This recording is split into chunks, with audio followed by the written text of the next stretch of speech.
Bonjour à tous, donc nous sommes là ce matin pour évoquer la loi travail, loi El Khomri du 8 août 2016, en particulier sur la partie négociation collective et les changements qui ont été apportés. Donc je me présente Carole Boyer, juriste à la FIECI. Isabelle Eminbach, directeur juridique à la FIECI. Et voilà, donc on va vous présenter effectivement, alors vous avez l'affichage derrière et je pense que le document devrait vous être envoyé ensuite. Donc, cette nouvelle négociation collective, en fait, on verra successivement qu'il va y avoir des nouveaux niveaux de négociation et une hiérarchie des normes qui peut être modifiée. Ensuite, Isabelle vous fera un point beaucoup plus précis sur la négociation même au sein de l'entreprise, puisque c'est le sujet qui vous intéresse enfin d'autant plus. Et on terminera par un petit focus sur les moyens supplémentaires qui ont été accordés par cette loi aux OS, qui devraient également faciliter cette négociation et le dialogue social. En préambule, donc alors la loi travail, vous en entendez parler depuis longtemps évidemment, donc on vous rappelle qu'il y a 123 articles, avec donc des sujets qui sont nombreux et variés, et plus de 120 décrets d'application qui sont attendus jusqu'à la fin 2016. Donc les décrets ont commencé à arriver depuis le mois d'août. Très franchement, c'est vrai qu'il y a du retard pour certains. On espère que ce sera bouclé pour la fin d'année.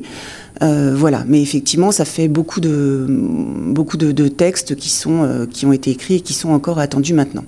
Alors, comme je disais tout à l'heure, c'est des mesures qui portent sur des thèmes très variés. C'est pour ça qu'on s'est focalisé ce matin sur la négociation collective, parce qu'il y a également, vous avez dû voir, beaucoup de sujets qui portent plus sur la gestion RH, etc., comme, je ne sais pas, l'inaptitude au travail, il y a le licenciement économique, voilà. Donc là, on se focalise sur la négociation.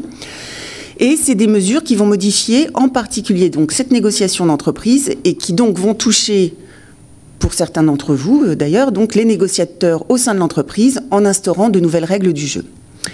La mesure phare, évidemment, c'est la généralisation progressive du principe de l'accord majoritaire, c'est-à-dire à 50% et non plus 30%, et le renforcement de la légitimité des accords d'entreprise, donc de par ce fait, avec effectivement la négo au sein de l'entreprise qui va être prépondérante, le droit de la négociation lui-même va être impacté.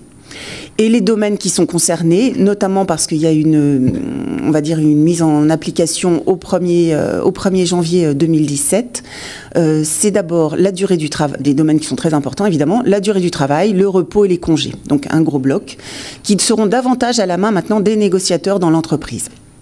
Donc très important. Alors, l'accord de groupe, qui remonte à 2004, s'insère, lui, dans la pyramide des normes, c'est-à-dire qu'effectivement, depuis 2004, il existait, mais il n'était pas comme ça, effectivement, hiérarchisé. Donc maintenant, il s'insère réellement, on reviendra là-dessus, dans la pyramide des normes, et ça risque effectivement de mettre à mal, parfois, la négociation au sein de l'entreprise même, y compris pour les NAO, c'est-à-dire négociations annuelles obligatoires. L'objectif poursuivi par la loi El Khomri, c'est la réécriture du Code du travail d'ici 2 ans, donc vaste chantier, afin, dit-on, de donner une place centrale à la négociation collective, en particulier au sein de l'entreprise. Voilà. Alors, on va commencer avec, donc effectivement, les nouveaux niveaux de négociation et la hiérarchie des normes, donc le premier de nos 3 gros sujets. Donc effectivement, le Code du travail a été revu et maintenant on a 3 niveaux qui constituent ce qu'on peut appeler un triptyque, qui sont l'ordre public en premier lieu, le champ de la négociation collective, donc branche ou entreprise, en particulier entreprise, et ensuite des dispositions supplétives, donc en absence d'accord collectif, avec une application de la loi par défaut s'il n'y a pas d'accord de branche ou pas d'accord d'entreprise. Alors on vous a mis un petit exemple qui est bien parlant pour... voilà, donc l'ordre public, vous savez tous, effectivement, c'est ce qui est vraiment ce à quoi on ne peut absolument pas déroger. Négociation collective, donc ce qui se négocie, et ensuite supplétive, c'est-à-dire s'il n'y a rien d'autre. Donc l'exemple, c'est le paiement des heures supplémentaires. L'ordre public dit quoi? Que lorsqu'il y a des heures supplémentaires, on a forcément droit à une majoration ou à un repos. On vous a mis à chaque fois les articles du Code. La négociation, maintenant, ce qu'elle va permettre, c'est un taux de majoration qui sera au moins égal à 10%. D'accord ? Et si jamais il n'y a pas cette négociation, ce sont les dispositions supplétives qui vont s'appliquer, c'est-à-dire une majoration de 25% les 8 premières années, puis de 50%. Donc en gros, l'ordre public, c'est que de toute façon, vous avez une majoration... Les premières heures. Les premières heures. J'ai dit quoi? Les premières années. Oui, aussi.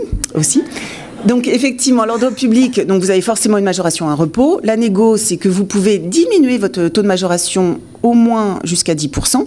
Et puis voilà, en entreprise, donc c'est important. Et que s'il n'y a pas d'accord là-dessus, eh ben vous avez la majoration de 25% pour les 8 premières heures, puis de 50% que vous connaissez. Voilà. Alors, la nouvelle articulation entre les accords, donc effectivement, une nouvelle hiérarchie entre... Alors, on a beaucoup d'accords, on a les accords de branche, les accords de groupe, d'entreprise, d'établissement.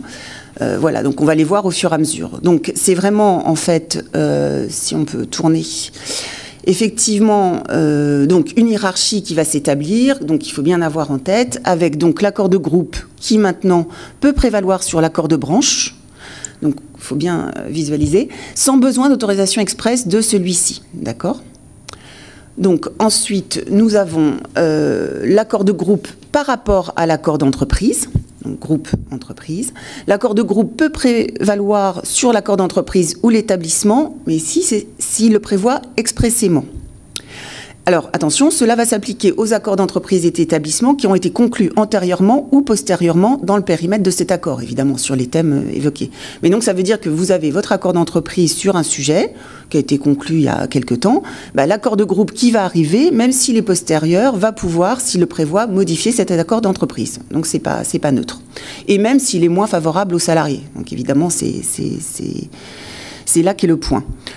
Vous avez ensuite l'accord de branche, l'accord d'entreprise. Donc l'accord d'entreprise ou d'établissement, entreprise, établissement, je ne vais peut-être pas dire établissement à chaque fois, mais peut déroger aux dispositions qui se trouvent dans un accord ou une convention de branche. Donc c'est le gros de la loi El Khomri, dont vous avez certainement le plus entendu parler, je suppose. Sauf si cet accord, il y a une petite faute, ou cette convention de branche en dispose autrement. Donc l'accord d'entreprise qui va pouvoir déroger à ce qui était convenu au niveau de la branche. Donc c'est très important. On va quand même avoir 2 exceptions ici, qui sont les 2 cas suivants. Alors, le premier, c'est ce qu'on appelle le socle minimal, enfin il y a différents petits noms, mais le socle minimal de garantie, en fait c'est un socle qui est constitué des domaines pour lesquels la loi interdit expressément dans les accords de niveau inférieur, donc groupe, entreprise ou établissement, toute dérogation aux dispositions des conventions collectives et aux accords de branche.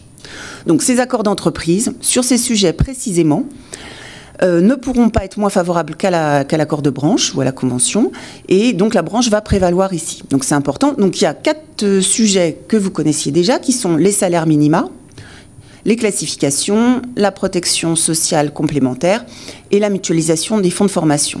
2 nouveaux thèmes sont apparus ici, donc auxquels on ne peut pas déroger, prévention de la pénibilité et l'égalité professionnelle homme-femme. Voilà. Donc ça, c'était la première exception, le premier gros bloc. Et ensuite, on a la deuxième exception, qui est en fait effectivement instaurée par cette loi travail. C'est ce qu'on va appeler l'ordre public conventionnel. C'est-à-dire que chaque branche devra définir un ordre public conventionnel. Donc, comme on l'a dit tout à l'heure, ordre public, c'est-à-dire qu'on ne peut pas du tout y déroger, mais là, ce n'est pas au niveau de la loi, c'est au niveau vraiment de la convention, pour lesquels les accords d'entreprise ne pourront pas être moins favorables que ceux conclus au niveau de la branche. Donc, la branche va prévaloir ici. Donc, ça pourra porter sur tous les sujets, cet ordre public conventionnel, tous les sujets pourront s'y retrouver, sauf l'organisation et le temps sauf l'organisation et le temps de travail pour lesquels la loi va prévaloir de toute façon sur l'accord d'entreprise. Voilà. Chaque branche, alors, il y a un calendrier qui est... Voilà, chaque branche devra avoir établi un rapport sur l'avancée des négociations sur ce point avant le 8 août 2018, c'est-à-dire après 2 ans après la loi travail. Donc ça laisse un petit peu de temps parce qu'effectivement, comme vous l'avez remarqué, c'est d'ici août 2018, ça reste en l'état, effectivement, voilà, il n'y a pas cet ordre public conventionnel. Donc ça peut se faire très vite, et puis en même temps, ça peut être aussi, comme vous avez vu, je ne sais plus quelle expression, mais en fait, démarrer un peu le sujet d'ici 2 ans. Donc ça peut prendre aussi beaucoup plus de temps. Ce n'est pas la signature de quelque chose, ce n'est pas l'ordre public conventionnel qui devra exister d'ici 2 ans au niveau de chaque branche, c'est l'ouverture des discussions sur le sujet.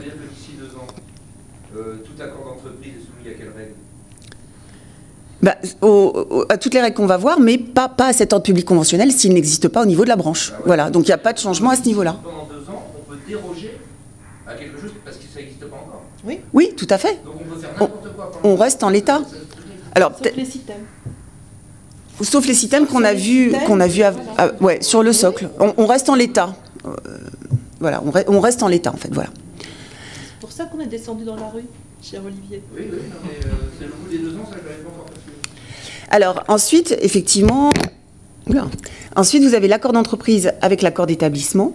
Donc, l'accord d'entreprise, donc c'est le dernier niveau, l'accord d'entreprise peut prévaloir sur l'accord d'établissement s'il le prévoit expressément. Et de la même façon qu'on l'a vu tout à l'heure, ça va s'appliquer aux accords d'établissement qui ont été conclus avant ou après et ayant le même objet dans le périmètre de cet accord. Donc la même chose, vous avez votre accord d'établissement. Pour ceux qui ont des établissements qui sont assez importants, souvent il y a des choses qui se négocient ici.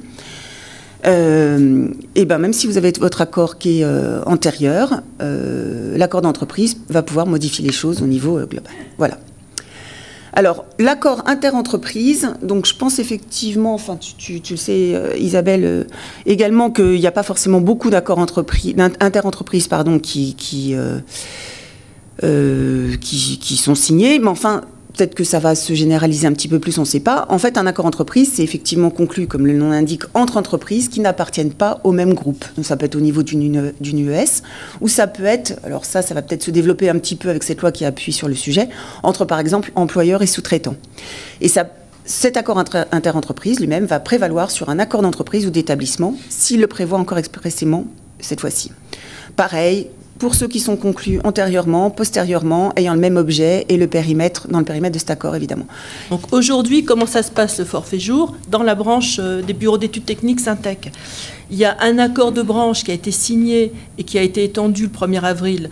Il a été signé le 1er avril 2014, étendu le 1er juillet 2014. Donc en l'absence d'accord d'entreprise, il s'applique sans pouvoir en modifier une virgule. Si une entreprise n'a pas d'accord, quelle que soit la raison, et qu'elle veut mettre en place un forfait jour, elle peut le faire en respectant à la lettre l'accord d'entreprise. Maintenant, si elle veut négocier un accord d'entreprise, généralement c'est à la baisse, rêvez pas, donc elle va pouvoir négocier des dispositions qui sont plus spécifiques à son activité, à sa composition, etc. Mais dans notre accord en 2014, on avait prévu ce qu'on appelle des clauses d'impérativité, c'est-à-dire des clauses en dessous desquelles les accords d'entreprise ne pouvaient pas passer. Je ne vais pas vous les énumérer là, elles sont bien prévues dans l'accord du 1er avril, mais il y avait notamment 2 entretiens obligatoires qui portaient exclusivement sur ce thème, bon, etc. Bon. Et ben, ces clauses d'impérativité, c'est terminé. Et c'est terminé à droit constant. C'est-à-dire qu'aujourd'hui, une entreprise qui veut négocier un accord forfait jour peut déroger à ces clauses d'impérativité. Donc ça pose quand même un problème par rapport à un problème d'importance des accords de branche qui ont été étendus, parce qu'on se dit ça ne sert plus à rien alors, puisque ça sert pour les entreprises qui n'ont pas d'accord. Et il y a quand même beaucoup d'entreprises qui sont couvertes. Mais c'est pour vous dire à quel point c'est un bouleversement, parce que ce fameux article 8 de la loi, qui donc permet de déroger aux conventions collectives, soit parce que on n'est pas dans les 6 points d'exception, ou qu'on n'est pas dans l'ordre public conventionnel, et d'ici 2 ans, vu comment se placent pour l'instant les négociations, le côté patronal n'a pas l'air très pressé, eh bien les entreprises vont pouvoir faire des accords vraiment à la baisse. Voilà. Comme le forfait jour touche le salaire, on ne peut pas considérer que ça rentre dans les... Non. Parce que la loi dit on ne peut pas toucher ce gros salaire. Oui. Salaire minimum conventionnel. Oui. Ah, uniquement Oui. Salaire minimum conventionnel. Même pas salaire majoré. Salaire minimum conventionnel. Les majorés vont pouvoir disparaître. Oui, parce que c'est... Oui. Dans les accords, c'est ce qui se passe. Dans les accords d'entreprise, c'est ce qui se passe. C'est ce qui se passe déjà depuis 2004 et encore plus depuis 2008. Les majorations liées à l'accord, à la réalisation de missions ou au forfait jour peuvent complètement disparaître dans l'accord d'entreprise. D'accord ? Voilà. Une fois qu'en 2018, l'ordre national conventionnel sera... Public, l'ordre public conventionnel. Sera mis en place au niveau de la branche, est-ce que ce sera rétroactif sur tout ce qui aura été passé, entre guillemets, dans les entreprises pour Non, là je Non. pense que non. À partir du moment où on décide que quelque chose est d'ordre public, c'est à ce moment-là. Ça ne va pas être rétroactif. Les syndicats des entreprises pourront dénoncer l'accord d'entreprise. Ou le réviser. Ou le réviser. Comme on verra, les clauses de révision sont facilitées aussi. Mais encore une fois, sur ce point, j'insiste, c'est l'engagement des négos avant le 9 août 2018. Oui, c'est Donc, pas la c'est conclusion. pas la conclusion de... Il faut montrer qu'on a engagé les négos. Donc voilà, ça peut être effectivement plus long. Voilà. Et le juge, pardon, excuse-moi, et le juge de cette réalité, ce sera les prud'hommes De quelle réalité? des accords d'entreprise qui dérogeront, qui va... Alors, ça dépend quel tribunal, devant quel tribunal on va. Par exemple, si une organisation syndicale estime que la hiérarchie des normes n'est pas respectée, pour un accord, elle ira devant le TGI. dans le TGI. Oui. Maintenant, Oui. un salarié a toujours la possibilité d'aller devant les prud'hommes pour ça. Donc, ça dépend un peu du niveau Pour contester et de l'acteur. Pas pour contester l'accord lui-même, mais pour contester l'applicabilité, L'application qu'on la a faite, non-opposabilité voilà. de cet accord, pardon, vu le manque de respect de hiérarchie des normes. Oui, au niveau des contentieux et des juridictions, voilà, ça va pas changer. Il y a des choses qui se rajoutent en plus, mais ça modifie pas à ce niveau-là. Voilà. Donc ayez bien ça, vraiment, ayez bien ça en tête. Et de manière générale, on va essayer quand même de respecter dans nos accords la convention collective, parce que bon, si on l'a fait, c'est pour qu'il y ait une harmonisation dans les entreprises et pour les salariés. Et il est clair que ce type de modification, ça va entraîner un dumping social terrible. Ça, mais ça a été dénoncé et pourtant c'est passé parce que c'était dans l'objectif. Alors, on va aborder maintenant plus... Vous aviez une dernière question, je crois. Pardon. Deux dernières questions. Donc la première, ça concerne les articles. Dans votre préambule, vous avez déclaré qu'il y avait un certain nombre d'articles Oui. pour lesquels il n'y avait pas de décret. Si Oui. on va sur un site gouvernemental, comment on sait si le décret est passé ou pas? En fait, alors il n'y a pas forcément un décret pour chaque article. Il y en a qui étaient d'application immédiate, dès le 10 août. Par contre, il y a des décrets sur certains sujets. Alors vous avez une liste qui a été publiée en fait avec un calendrier indicatif, je crois que c'était le 8 ou le 9 septembre, des décrets à venir, mais effectivement il y a eu du retard. Donc en fait sur les sujets, nous on voit un petit peu passer, mais c'est vrai que c'est pas très clair. On voit un peu passer par exemple il y a eu le décret il n'y a pas longtemps sur celui que je t'ai retransmis hier. C'est un projet encore. Le référendum, dont on parlera tout à l'heure. Mais c'est vrai qu'il n'y a pas vraiment de visibilité pour l'instant. Les décrets ont du mal à sortir. Donc c'est vrai que c'est pas évident de trouver... vous voyez, par exemple, dans tous que ce soit les manuels ou les codes papier, etc., il n'y a pas encore la loi qui a été insérée. Sur Internet, effectivement, on trouve. Donc maintenant, on commence à trouver, ce qui est intéressant, effectivement, la concordance entre les articles de la loi et les articles du code qui sont insérés. Mais c'est vrai que pour l'instant, je dirais que c'est un petit peu fouillis. Donc les décrets...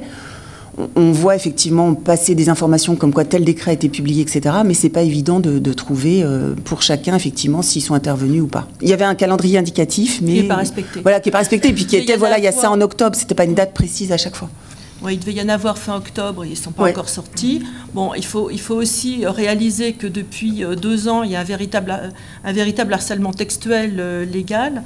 Donc les services de la DGT qui sont chargés de rédiger les projets de décret sont complètement HS. Ils n'en peuvent plus et ils sont en burn-out complet. Donc voilà. Et les projets alors c'est pas nous qui les voyons à notre niveau, mais c'est les juristes de la Confédération du côté CFE-CGC qui les voient, disent mais les textes reprennent pas tout à fait la loi. Enfin bon, parce qu'ils sont complètement saturés.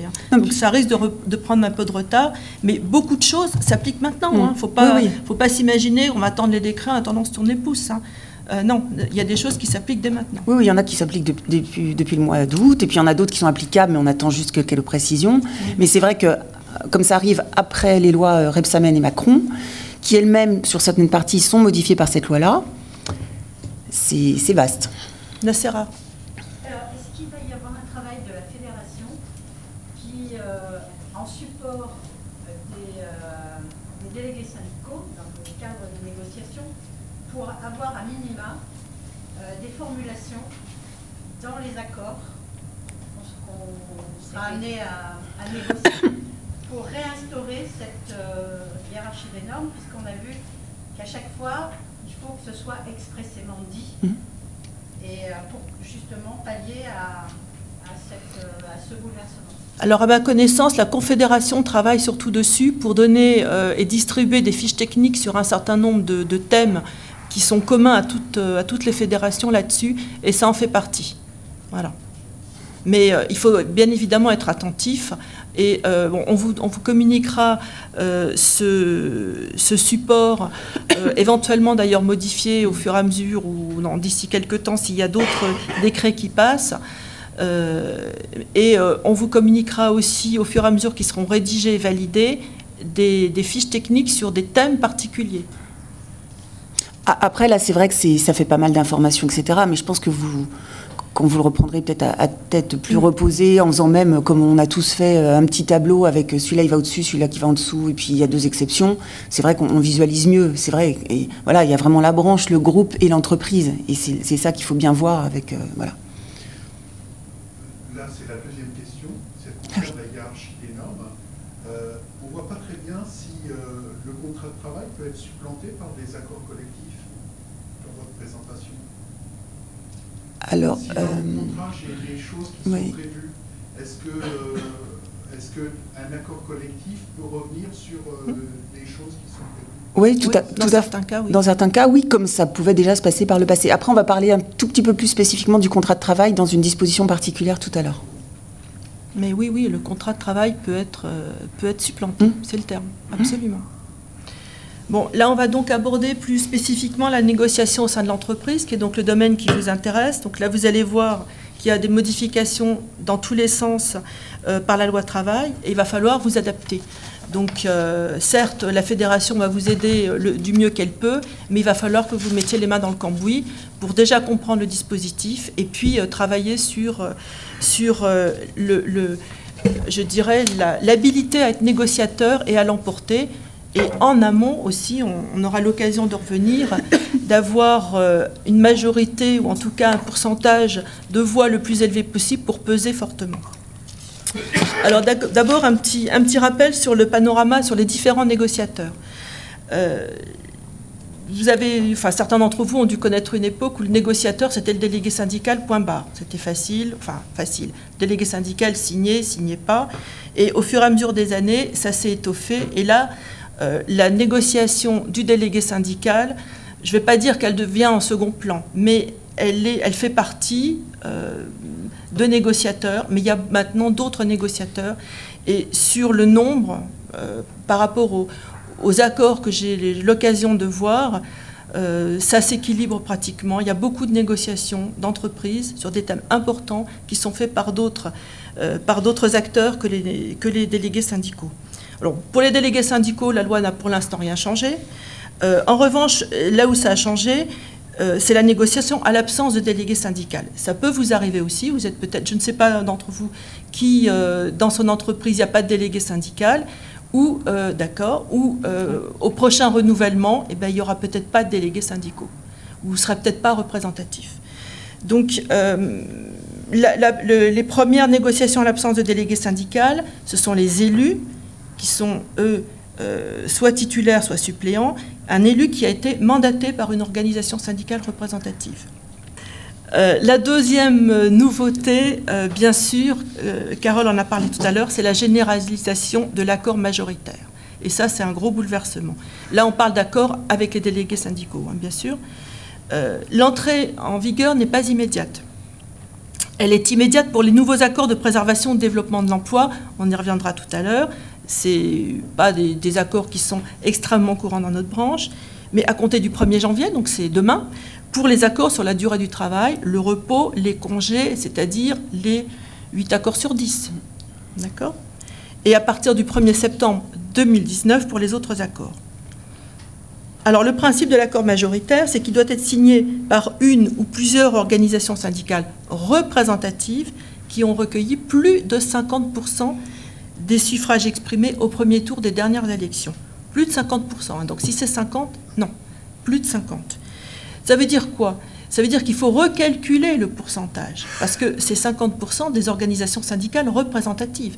Et si lors de vos élections, vous aviez un syndicat qui n'était pas représentatif, avant la loi travail, il comptait, entre guillemets, ou plus précisément, le pourcentage des autres en tenait compte. Donc voilà, vous en aviez un qui faisait 8%, un qui faisait 42%, etc. Le pourcentage de 42 n'était pas augmenté, il restait à 42. Donc les organisations syndicales représentatives n'aboutissaient pas à 100% quand il y avait un syndicat non représentatif. Avec l'accord majoritaire, on exclut le pourcentage, on exclut les pourcentages de celles qui sont non représentatives et on recalcule. Ce qui fait que si vous étiez par exemple à 48% et qu'il y avait un syndicat qui était non représentatif, vous avez une chance, peut-être, selon les chiffres, de passer à majoritaire. Donc le droit d'opposition, par définition, il est supprimé puisqu'il n'y a plus de majorité. Et ce principe de majorité s'applique à tous les types d'accords, sauf les accords de branche, hein, tous les types d'accords. On est bien d'accord qu'en ce moment, donc ça s'applique pas. Sauf pour les accords de préservation de l'emploi, voilà. Sauf les Oui. préservations Oui. d'emploi. Donc, en fin de compte, jusqu'à 2019, on a toujours le droit d'opposition, puisque si ça ne rentre pas dans ce cadre-là. Sauf pour les accords de durée du travail, etc. À compter Voilà. du 1er janvier. Oui. Le droit d'opposition existe toujours. Oui, malgré tout. voilà. On est qu'à 30%. Ouais, on reste Oui, sur oui. l'ancien Oui, pourcentage oui. et l'ancien système. Ouais. Oui, oui. On recalcule, c'est bien ça. Oui, oui, c'est bien ça, exactement. C'est très tout. Mhm. Ça va venir vite, hein. Et puis bon, comme je disais, la plupart des accords, c'est quand même sur la durée du travail. Enfin, qui nous intéressent vraiment, ceux qui ont un vrai enjeu, c'est les accords sur la durée du travail.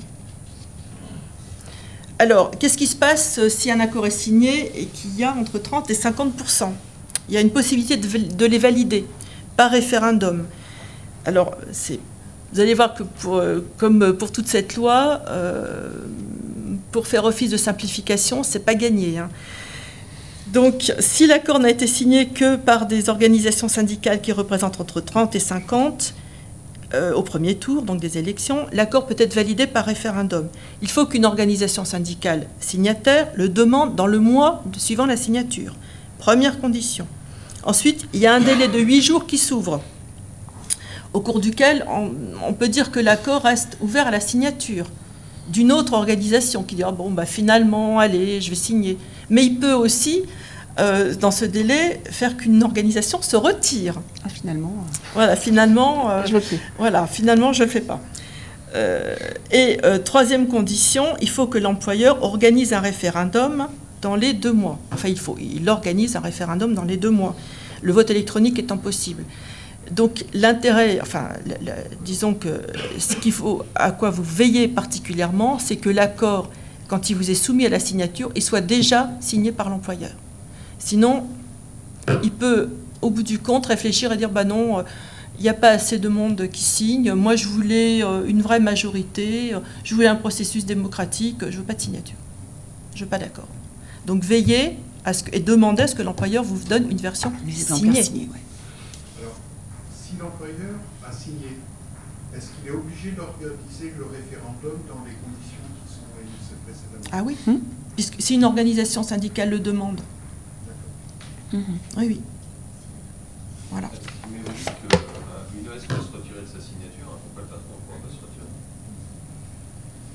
Ah, mais une fois que c'est signé, c'est signé. Ouais, non, c'est pas prévu. Effectivement, Ça, l'employeur c'est ne pas peut pas prévu. changer d'avis quand il a signé. Et il y avait le dernier point sur...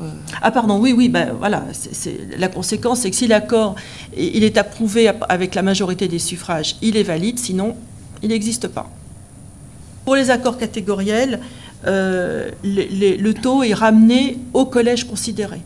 Donc ça veut dire que si vous faites un accord forfait jour, toujours le forfait jour, c'est un petit peu ma fixette, pour les cadres, la représentativité s'appréciera sur ce collège-là. Si c'est un accord qui touche que les employés, la représentativité s'appréciera sur les employés, etc. Sur les TAM, ça sera Oui. comme nous, on a- Les accords catégoriels, c'est ramené, le pourcentage est ramené non seulement des organisations syndicales, mais aussi des salariés s'il y a un référendum, sur le collège considéré.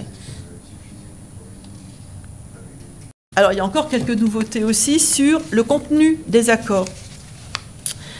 Tout d'abord sur la durée. La durée, je vous rappelle qu'avant la loi travail, par défaut, la durée était à durée indéterminée. Si on voulait négocier un accord à durée déterminée, il fallait le préciser, et en plus, la durée était limitée à 5 ans. Et sauf stipulation contraire, au bout de 5 ans, maximum, enfin en tout cas à l'expiration de l'accord, il devenait à durée indéterminée. Après la loi travail, c'est l'inverse. Le principe, c'est l'accord déterminé. C'est l'accord à durée déterminée. Donc, si l'accord ne dit rien, il sera à durée déterminée et en principe pour une durée de 5 ans, donc pour cadrer par rapport à un cycle électoral. Bien sûr, il peut y avoir une durée plus courte, mais aussi une durée plus longue. Et il peut aussi dire durée indéterminée. J'en ai vu, parce que ça c'est une mise... l'entrée en vigueur est déjà dès le 10 août. J'ai déjà vu un certain nombre d'accords et pour l'instant, je n'ai vu que des accords à durée indéterminée. Donc soit les entreprises n'ont pas trop envie de se lancer dans des accords à durée déterminée, soit ils pensent que ça s'applique plus tard. Mais en tout cas, je n'ai vu que ça. À l'échéance du terme, donc par défaut de 5 ans, l'accord tombe. L'accord cesse de s'appliquer. Donc c'est un gros changement, ça. C'est un gros changement, oui, c'est un gros changement et c'est une incitation à négocier. Alors là, pour mémoire, parce que ce sont des clauses qui sont obligatoires, mais si elles ne sont pas prévues, ça n'implique pas la nullité de l'accord, donc bon, ça n'a qu'une importance relative. Un préambule, des conditions de suivi, des clauses de rendez-vous. Je dirais que ça n'a pas besoin d'être obligatoire, ça tombe sous le sens dans les accords. Le préambule, on le voit toujours, c'est très pompeux. Les conditions de suivi et les clauses de rendez-vous, on ne les voit pas. On voit rarement des commissions de suivi, c'est dommage. Bon, c'est une bonne chose, mais ça n'est absolument pas obligatoire. Ou alors on envoie des commissions de suivi, mais qui ne sont pas forcément suivies. Voilà, les commissions de suivi ne sont pas suivies. Autre chose aussi, de nouveau, c'est la publicité des accords. À partir du 1er septembre 2017, donc dans un petit peu moins d'1 an, tout accord conclu sera publié sur une base de données nationale qui sera ouverte et consultable par tous. Mais dans certains accords, bien sûr, il peut y avoir des dispositions qui sont considérées comme confidentielles, gênantes. Bon, voilà, et les entreprises n'ont pas trop envie que ça arrive tout public. Donc les négociateurs peuvent acter de ne pas publier une partie de l'accord. Donc c'est un véritable acte qui est signé et cette décision est jointe à l'acte de dépôt de l'accord à la directe avec l'intégralité de l'accord et la version, une deuxième version qui est la version expurgée.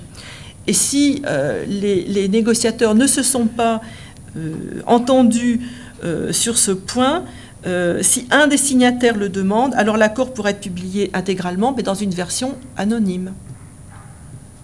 Voilà la nouveauté. C'est-à-dire que anonyme uniquement dans le sens il n'y aura pas les noms des signataires ? De nom de l'entreprise. Non, aussi, oui. Vraiment anonyme. C'est surtout le nom de l'entreprise. Oui. Ah oui, puisque c'est le contenu qui peut être... qui peut comporter des dispositions jugées comme confidentielles ou voilà. Encore une nouveauté, et là c'est une nouveauté qui est, on va dire, c'est peut-être la plus positive de mon point de vue, c'est sur la révision des accords. La révision des accords, jusqu'à présent, seule la totalité des organisations syndicales signataires pouvait rouvrir la négociation. Donc je ne parle pas de la signature, je parle de l'engagement de réouverture. Autrement dit, si une entreprise voulait remettre sur l'ouvrage votre accord sur le temps de travail, il suffisait que une organisation signataire dise « Non, non, je ne suis pas d'accord, c'était bon ». Et puis, pour la signature, ça n'a pas changé, seules les organisations syndicales signataires pouvaient signer un avenant. Et la petite difficulté, c'était bien évidemment, enfin ça on l'a vu, il y avait beaucoup de blocages, c'est que quand il y avait une organisation syndicale représentative qui décédait de sa belle mort, celle qui était non signataire devait adhérer à l'accord avant de pouvoir renégocier. C'était, ou s'il y en avait simplement une qui disparaissait, ou une qui surgissait, la CGC arrive dans une entreprise, il y a un accord qui existe, il y a une révision prévue, elle n'est pas signataire, donc elle ne pouvait pas négocier. Il fallait qu'elle adhère préalablement.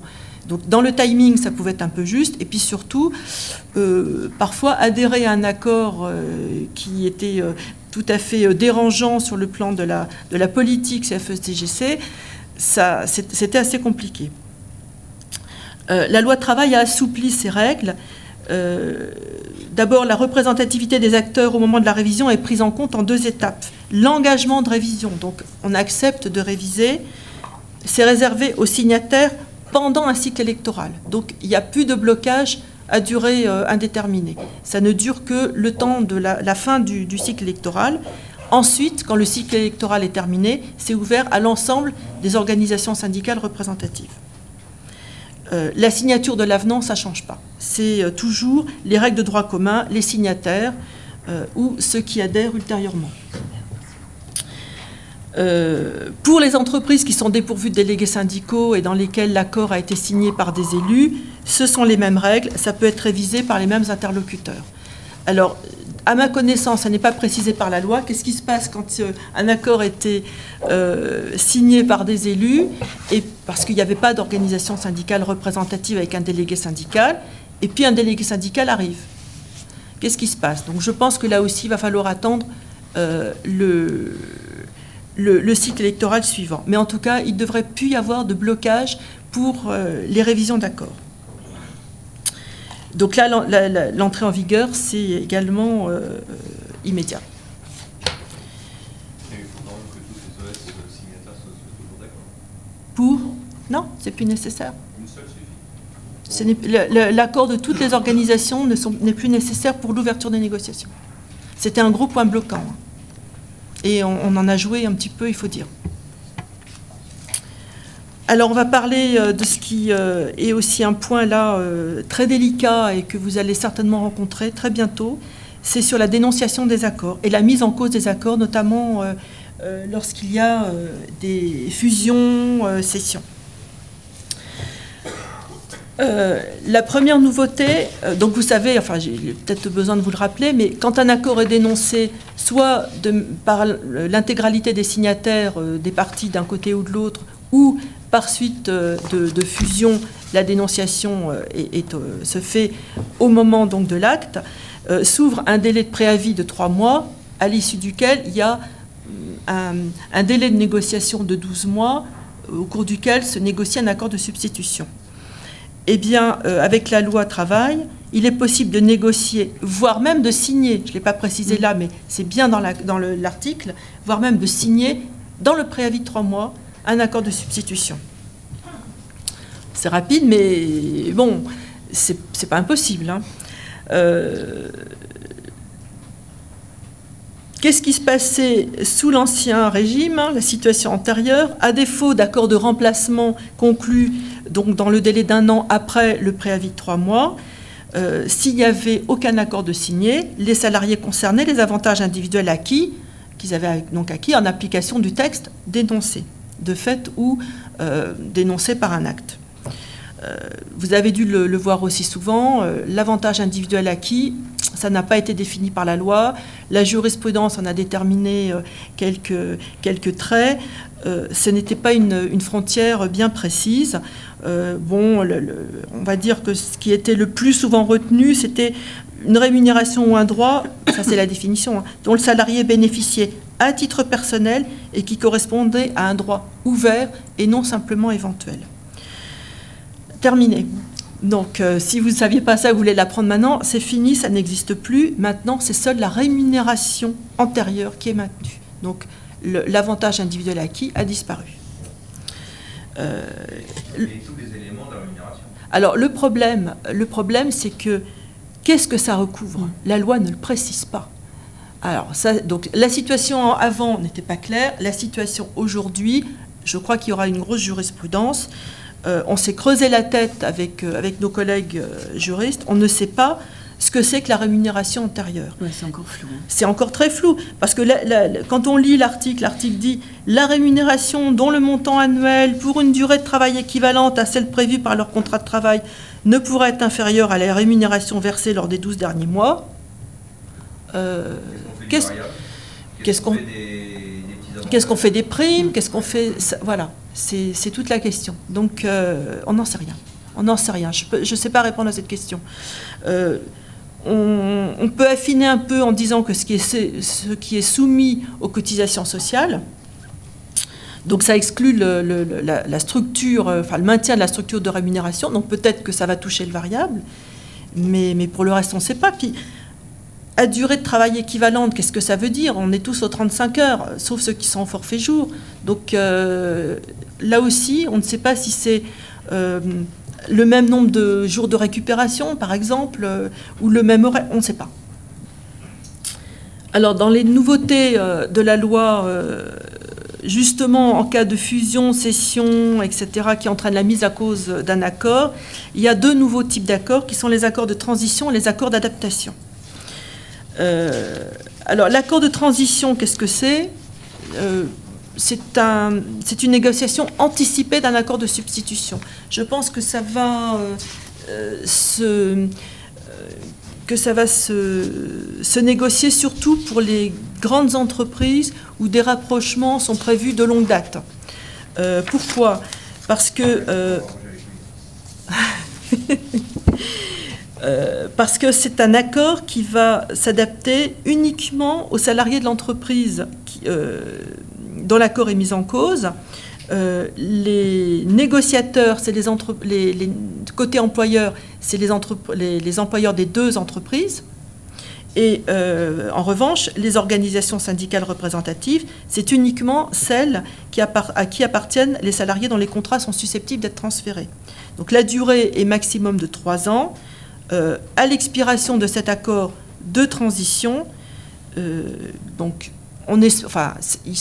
durée est faite pour que l'opération de transformation, de fusion, etc. soit terminée. L'accord qui va être applicable dans l'entreprise, dans laquelle les contrats des salariés sont transférés, ça sera donc l'accord d'accueil qui va s'appliquer. Donc c'est un accord de transition, au moins le terme est clair. Alors, c'est applicable à partir du moment où, je ne vais pas dire dès aujourd'hui, mais à partir du moment où l'acte de dénonciation arrive. Donc, si la conséquence arrive maintenant, oui, ça peut commencer maintenant.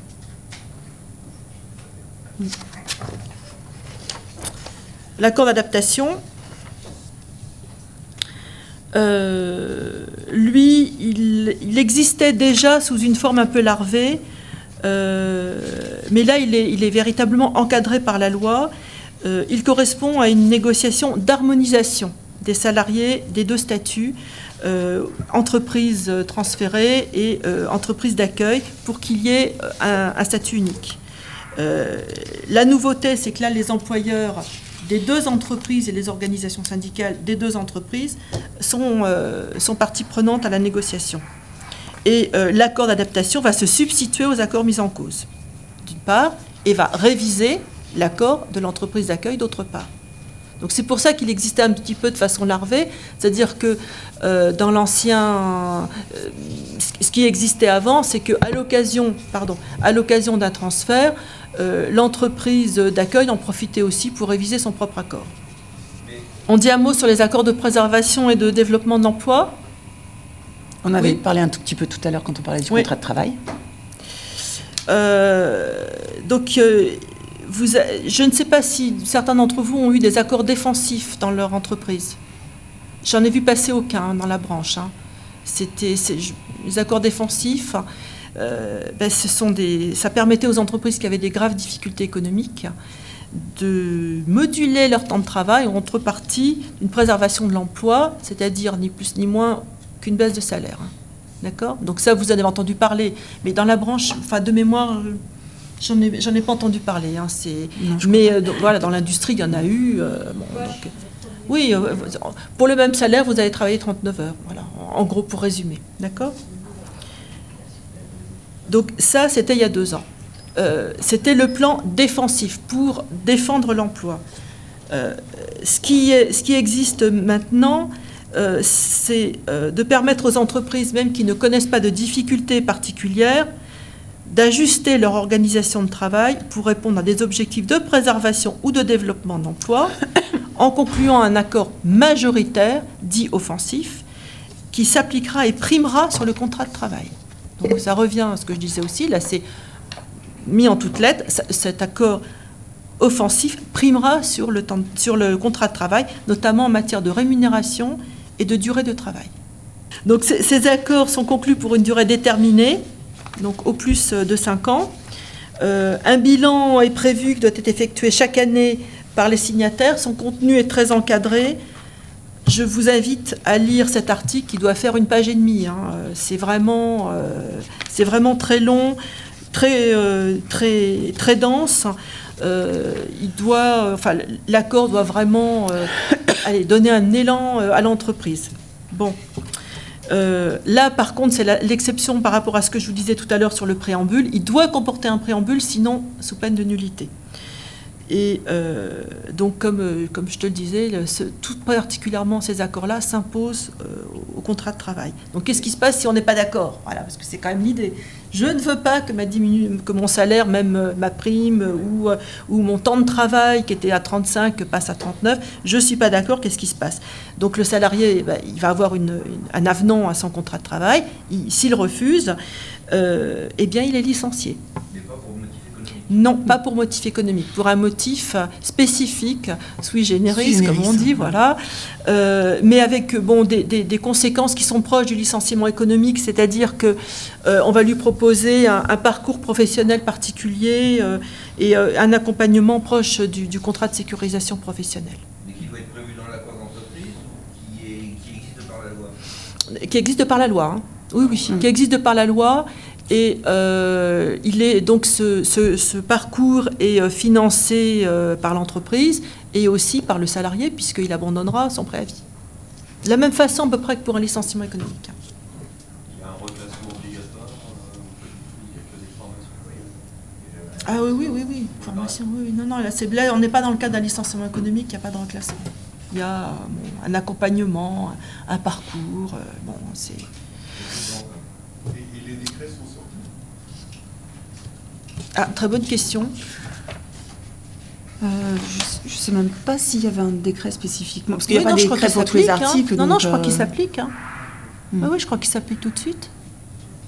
Mais ce qui est vraiment important ici, la différence, c'est effectivement, comme le disait Isabelle, c'est que c'est pour toutes les entreprises, même sans difficulté particulière. Oui. Donc l'entreprise qui va bien, etc. Mais après, il faut signer l'accord. Hein. Mais effectivement, il n'y a pas de motifs économiques ou autres qui peuvent justifier le fait que ça peut s'imposer au contrat de travail, effectivement, des salariés concernés. Dans un cas de concurrence énorme, pour ne pas être dans un machin, on fait un truc comme ça. Voilà, dumping, on est bien d'accord. Est-ce qu'ils sont prioritaires en cas de redémarrage de l'activité à un moment donné, comme le licenciement économique? Je ne pense pas que ça soit prévu, puisque ce n'est pas un licenciement économique. Il n'y a pas d'obligation de reprise. Voilà, non.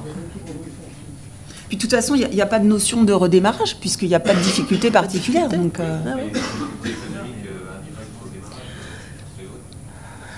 compétitivité, sauvegarder la compétitivité, faire mieux que le voisin. Enfin bon, voilà, on peut tout imaginer, mais c'est... Bon, enfin, il faut que ce soit un accord majoritaire et selon les dispositions, même un syndicat majoritaire ou des syndicats majoritaires auront peut-être pas forcément envie de les signer. Mais bon, enfin, j'en ai pas encore vu non plus, j'en ai pas encore vu passer dans notre branche professionnelle. Vous savez, enfin, vous avez dû remarquer, il n'y a pas beaucoup de licenciements économiques chez nous. Il y en a, mais par rapport à d'autres branches, il n'y en a pas beaucoup. On est une société, enfin, on est une branche professionnelle de service. Si on fait des licenciements économiques, c'est qu'on ne se porte pas bien. Donc, si on ne se porte pas bien, on ne va pas avoir des clients parce que les clients ne vont pas avoir confiance. Donc, on évite et on fait plein d'autres choses pour éviter les licenciements économiques. Oui, Michel. Dans cet accord offensif, rien n'empêche de mettre des clauses d'exemplarité des dirigeants. Joker. Je ne sais pas, mais dans la mesure où on arrivera petit à petit à mettre ces clauses à peu partout. Mais c'est dirigeant d'entreprise ou de la holding? Pourquoi tu limites là? Puisque c'est offensif. Dans notre métier, il y a quand même beaucoup de holdings qui chapeautent. On demande aux salariés de faire des efforts pour diminuer leur salaire, etc. On va demander à tout le monde. Ou d'augmenter leur temps de travail. On va demander à tout le monde de faire des efforts. je fais confiance aux négociateurs. Un petit mot sur les accords de groupe. Donc, Carole en a parlé tout à l'heure. Les accords de groupe, c'est un gros morceau, et c'est un gros morceau qui nous laisse beaucoup dans l'expectative, hein, parce que jusqu'à présent, les accords de groupe, même si c'était possible, étaient rarement prioritaires sur l'accord d'entreprise dans les faits. D'abord, c'était surtout un squelette sur lequel les accords d'entreprise pouvaient s'appuyer. La loi travail les a renforcés, sécurisés. Alors, ce qui est un petit peu paradoxal, c'est que le délégué syndical de groupe, il n'existe toujours pas dans le Code du travail. Donc, il y a les coordinateurs, bon, voilà, différentes béquilles, hein, qui peuvent y suppléer, mais il n'y a pas de délégué syndical de groupe. Donc, comment négocier et avec quels moyens, ça n'est pas prévu. Le gros problème pour moi qui va se poser aussi sur les accords de groupe, et j'avoue que j'ai un petit peu de mal à bien cerner comment ça va se passer, c'est sur la représentativité. Parce que quand un groupe est composé uniquement d'une société mère et de sa filiale, ça ne va pas être trop difficile. Mais c'est loin d'être souvent le cas. Et le groupe est fluctuant, il rachète, il reprend, il vend. Donc ça va être une usine à gaz sur le plan de la représentativité et pour pouvoir faire ses comptes. Un petit mot sur les accords interentreprises, Carole en a parlé tout à l'heure. Là, la représentativité, donc c'est pour les UES, hein, surtout, je pense. Elle est appréciée par addition de l'ensemble des suffrages lors des dernières élections précédant l'ouverture de la première réunion de négociation. Bon, ça paraît relativement simple. Bon, pour les accords UES, enfin, ça ne posait pas trop de problèmes jusqu'à présent. Ce que je peux conseiller, c'est de déterminer aussi les conditions qui sont afférentes à l'entrée ou à la sortie d'une entreprise dans un accord de constitution d'unité économique et sociale. Il faut essayer de le faire dès l'amont. Pour la validité de l'accord groupe, oui. Qu'est-ce qui s'applique comme majorité? Ah oui, majorité, 50%. 50%, oui. Plus de 50%. Donc la même chose que pendant la même chose, c'est exactement la même chose. Et des référendums. Oui. des référendums. Oui, référendum aussi. Ces nouvelles dispositions concernant la majorité s'appliquent, comme on l'a dit, à tous les accords sauf les accords de accords branche. Voilà. Donc tout ce qu'on a vu sur les 50% ou le référendum entre 30 et 50, ça s'applique aussi aux accords de groupe. Alors pour la partie négociation d'entreprise, je finis par un mot sur les accords de méthode. Bon, je n'ai pas dit grand-chose sur la page là, simplement ils sont encouragés. Clair. Voilà, c'est vrai, ils sont encouragés. L'article L2222.3.1 prévoit qu'un accord collectif pourra, quel que soit le niveau de négociation, donc établissement, entreprise, interentreprise, groupe, définir la méthode permettant la négociation de s'accomplir dans des conditions de loyauté et de confiance mutuelle entre les parties. Donc ça, c'est quand même une constante qui arrive dans la loi, c'est la loyauté des négociations, etc. Donc pourquoi pas un accord de méthode sur le principe, c'est une bonne chose, ne serait-ce que pour préciser la nature des informations partagées entre les interlocuteurs, donc qui doivent être normalement dans la base de données économiques et sociales, et puis définir aussi les étapes principales du déroulement de négociation, les moyens supplémentaires ou des moyens spécifiques, des crédits d'heures, des modalités de recours à l'expertise, etc., pour assurer un bon déroulement, et un calendrier naturellement. Donc ça, c'est encouragé, mais ça n'est pas obligatoire de le faire. En revanche, ce qui est possible, c'est que un accord de méthode conventionnel soit négocié et puisse s'imposer aux entreprises. Maintenant, dans notre branche, je ne suis pas sûre que vous aurez droit à un accord de méthode impératif. Voilà. Alors maintenant, pardon. Un petit focus effectivement sur le thème particulier de la durée du travail, des congés et des repos, donc ce gros bloc. Parce qu'effectivement, comme on l'a dit tout à l'heure et comme vous l'avez vu depuis un an maintenant, il fortement impactés par cette loi travail. D'abord, comme on le disait tout à l'heure, par rapport à la date, effectivement pour les accords majoritaires, puisque ça va être au 1er janvier 2017 pour les accords qui seront en lien avec ces sujets, d'accord ? Donc c'est avant le reste des sujets. Ensuite, parce que en lui-même, mais on va pas, évidemment, on va pas développer plus ça aujourd'hui parce que ça pourrait être une matinée entière. C'est vrai que les sujets en eux-mêmes sont impactés, comme par exemple, enfin, au niveau plus RH, c'est-à-dire que, par exemple, il y a concernant le congé maternité, il y a une protection qui est élargie. Concernant les congés pour événements familiaux, il y a des jours supplémentaires qui sont accordés. Voilà, donc ça, c'est en eux-mêmes, effectivement, ils sont touchés. Et puis aussi, surtout, et ça on en a évidemment beaucoup entendu parler, sur le fait que maintenant, il y a dans cette négociation d'entreprise et cette primauté, c'est en particulier ces trois sujets, ces trois thèmes-là qui vont être effectivement privilégiés. Donc, la réforme en matière de durée du travail, plus que l'agencement effectivement nouveau des textes, ça réside, comme on vient de le dire, dans l'importance qui est attribuée à cette négociation d'entreprise. C'est une modification qui avait été introduite par la loi de 2008 et qui maintenant est systématisée en 2016. Voilà. Donc, si on peut tourner, effectivement, on peut résumer en disant que la loi travail fait de l'accord collectif d'entreprise la loi sur le temps de travail. Donc, c'est quand même effectivement un point très très important. Et dans son fameux article 8, il y a effectivement une réécriture des dispositions qui sont relatives donc en matière de durée du travail, qui portent sur le travail effectif, les astreintes, enfin tous les gros sujets en fait.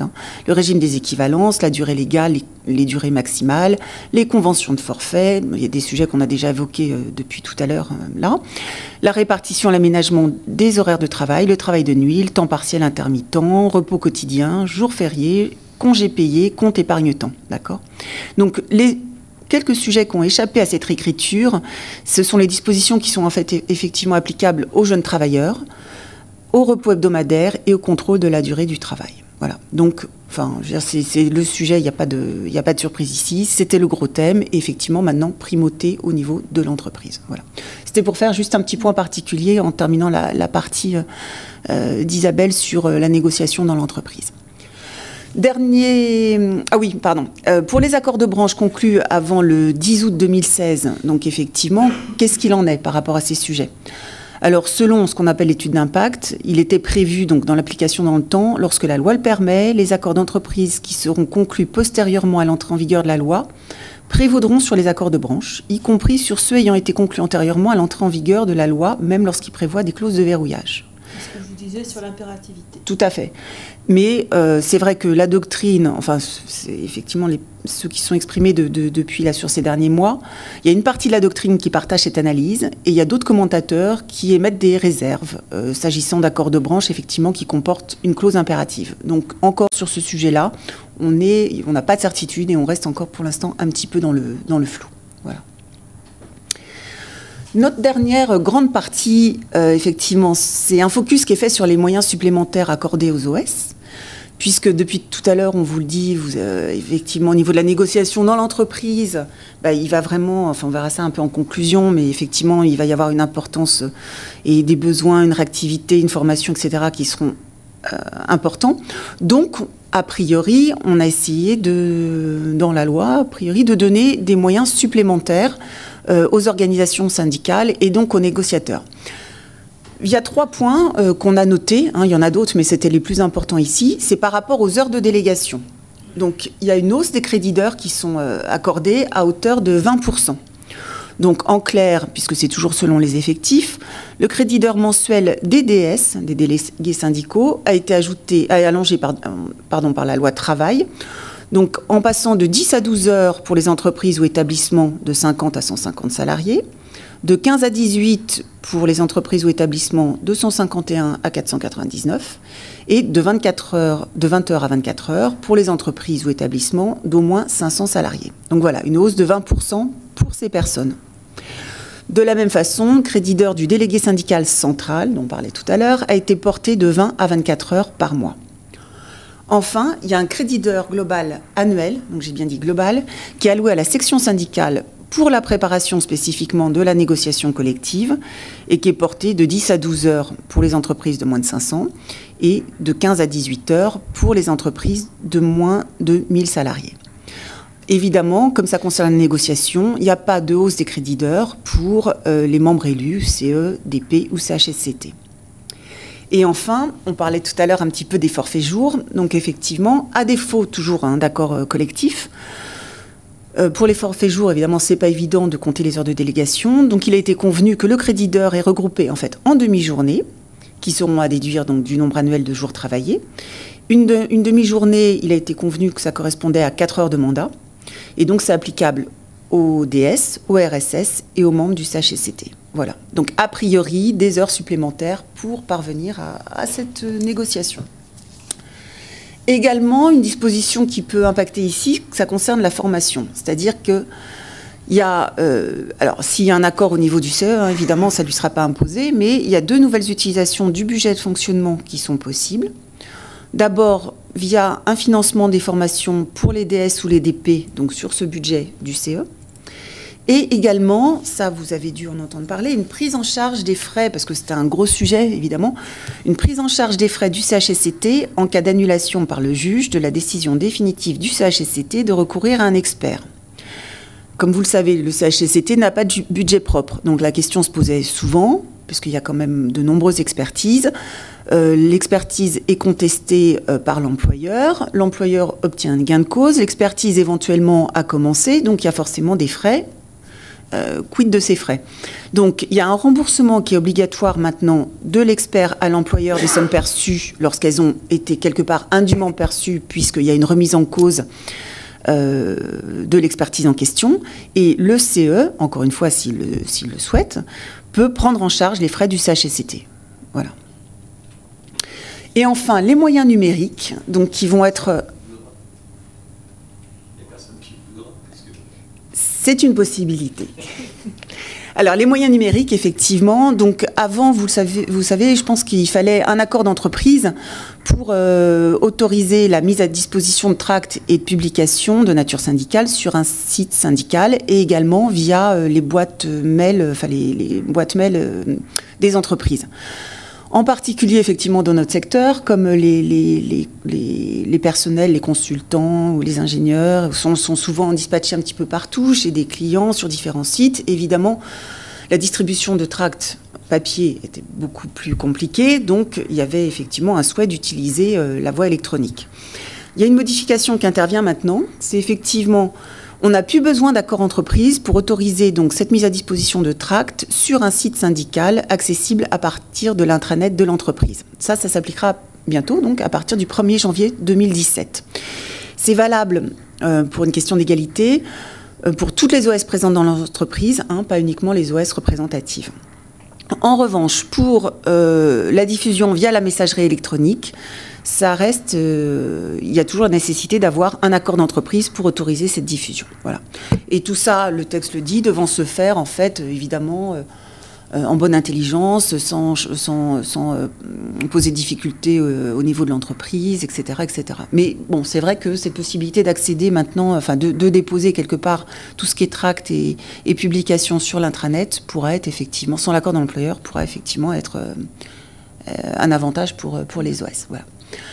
En conclusion de tout ça, mais donc, comme vous l'avez compris, effectivement, les négociateurs, quels qu'ils soient, et ils sont c'est plus large maintenant, vont avoir un rôle d'autant plus important au niveau de l'entreprise, même si, comme on l'a vu, effectivement, il y a la notion d'accord de groupe, la notion d'accord de branche, mais au sein de l'entreprise, effectivement, il va falloir négocier et peut-être appréhender les choses parfois différemment.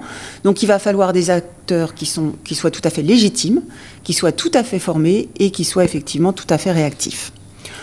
C'est pour ça qu'il y aura une nécessité d'être en relation étroite et régulière, dans notre cas avec la FIECI, effectivement, de façon à pouvoir réagir rapidement, avoir les conseils nécessaires, etc., etc. Isabelle, je suis sûre que tu diras un petit mot là-dessus aussi.